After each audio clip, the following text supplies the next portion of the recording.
آپ یہ ان بیچاروں کے قابل رحم حالات کو اپنی آنکھوں سے دیکھیں۔ یہ ان کے گاؤں کا منظر ہے جو مکمل طور پر اس وقت رہائش کے قابل نہیں رہا۔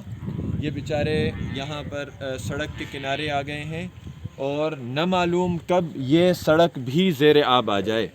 کچھ پتہ نہیں ہے کہ یہ سڑک کب زیر آب آتی ہے۔ ان بیچاروں کا آخری سہارا اس وقت یہ سڑک ہے۔ یہ ایک ترپال، یہ اس پورے گاؤں کا یہ دو آگے دو اور ترپال لگے ہوئے ہیں ان کو۔ یہ ان کی کل کائنات ہے۔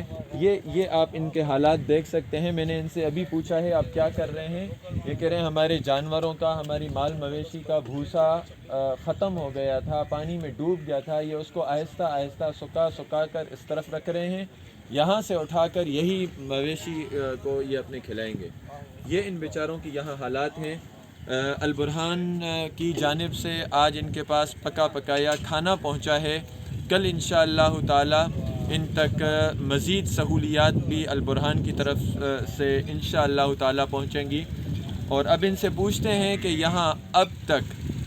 یہاں تقریباً کوئی ہفتے سے زیادہ ٹائم ہو گیا ہے ان حالات کو، اب تک ان کے پاس کوئی حکومتی ادارہ یا کوئی غیر حکومتی ادارہ یہاں تک پہنچا ہے یا نہیں پہنچا؟